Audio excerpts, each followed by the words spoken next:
నేను ఏం చేశానో ఇంత ధనం వచ్చిందో నాకు అనుకోడు కదా. మంచి చేయడం వల్లనే ఆయనకి అంత మంచి ఫలం వచ్చింది. దసహరా, దసరా పండగ. దస అంటే 10, హర అంటే హరించడం. మన లోపల 10 వికారాలు ఉన్నాయి. ఈ ఆత్మకు స్త్రీ శరీరం ద్వారా వచ్చే వికారాలు 5, పురుష శరీరం తీసుకోవడం ద్వారా వచ్చే వికారాలు 5. ఈ మొత్తం 10 వికారాలు ఏం చేస్తున్నాయి? మనల్ని కాపాడడానికి అడగొచ్చి. అందుకే దండం దశగుణం భవేద్దన్న. మనకి శిక్ష తప్పదు. తెలిసి ముట్టుకున్నా అగ్ని కాలుతుంది, తెలియక ముట్టుకున్నా అగ్ని కాలుతుంది. పసిపిల్లాడు వెళితే కుంపట్లో చేయి పెట్టాడు అనుకోండి, కాలకుండా ఉంటున్నాడు, తెలియదని కాలుతుంది. అదేవిధంగా తెలిసి పెట్టినా తెలియక పెట్టినా కాలుతుంది. కర్మ కూడా అటువంటిదే. కర్మను మనం తెలుసుకుని చేసినా కర్మఫలం తయారవుతుంది, తెలియక చేసినా కర్మఫలం తయారవుతుంది. ధృతరాష్ట్రుడు భారతంలో మీ అందరికీ తెలిసిన వాడే. ధృతరాష్ట్రుడు పుట్టుగుడ్డి, పుట్టిన వెంటనే కళ్ళు లేకుండా పుట్టు అంధుడై. ఆయన శ్రీకృష్ణుడు ఒకసారి పిలిచి అడుగుతాడు, నువ్వు అవతార పురుషుడు అంటున్నారు కదా, నేను మహారాజుని, కురువంశానికి నేను మహారాజుని, నేను ఏం తప్పు చేశానని పుట్టుకతోనే నేను గుడ్డివాడిగా పుట్టాను, ఇంకే పాపకర్మగా చేయలేదు కదా అంటాడు. నేను మహారాజుగా పుట్టి కూడా నేను ఎందుకు గుడ్డివాడిగా ఉన్నానంటే, అప్పుడు శ్రీకృష్ణుడు ఆయనకి ఇలా చెప్తాడు, గత జన్మలో నువ్వు చిన్న పిల్లవాడిగా ఉండేటప్పుడు చెట్లు ఎక్కేసి ఆ పక్షి ఏదో చిన్న చిన్న పక్షులు ఉంటాయి కదా, ఓ ఈనుపులో తీసుకుని ఆ పక్షి గుడ్లన్నీ పొడి చేసేసి నువ్వు ఆనందించేవాడు. ఆ కర్మ ఫలితంగానే నీకు ఇప్పుడు గుడ్లు నేత్రాలు పోయాయి అన్నాడు. అంటే మన కర్మ రహస్యాల్లో ఎవరైతే మనం తిడుతూ ఉంటామో నీ నోరు పడిపోగాక అంటారు. అంటారా లేదా? అంటారు లేదా?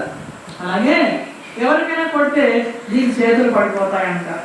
ఐకి ఐ అంటే కన్నుకి కన్ను, చేయికి చెయ్య శిక్ష పడుతున్నాను. అందుకే మనం పాండరంగ అంటే సినిమా సతీ సక్కువైనా చూశారు కదా, ఆ పుణ్యాత్మాన్ని కాలుతో కట్టకపోతే ఏమైంది? అవికి కాలు పడిపోయి, కొట్టకపోతే చెయ్యి పడిపోయి, తిట్టకపోతే నోరు పడిపోయింది. అంటే పాపకర్మలు చేస్తే మన కర్మేంద్రాలు ఏమవుతాయి? మన కర్మేంద్రాలతో మనం శిక్షించబడతాం. ఎక్కడో ధర్మరాజపురుడికి వెళ్ళి అక్కడ శిక్షలు ఏమి ఉండవు. నూనెలో వేయించేస్తారు, పరకంచులు వచ్చి కోసేస్తారు. అదే ఇక్కడే ఈ శరీరంతో మనం మంచైనా చెడైనా అనుభవించాలి. మా దేవీశ్రీ అన్నయ్య గారు చెప్పారు, స్వర్గమైనా ఇక్కడే ఉంది, నరకమైనా ఇక్కడే ఉంది.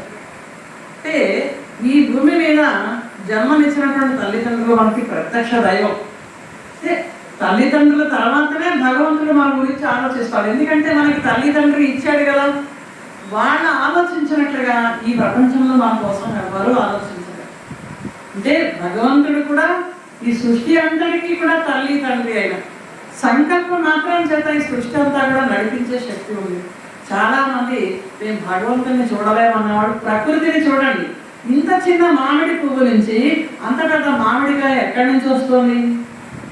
మరి గర్భంలో మనలాంటి శరీరం తయారవుతుంది, తల్లి పోలికతో పిల్ల వస్తుంది, తండ్రి పోలికతోనే పిల్లవాడు కూడా పుడుతున్నాడు.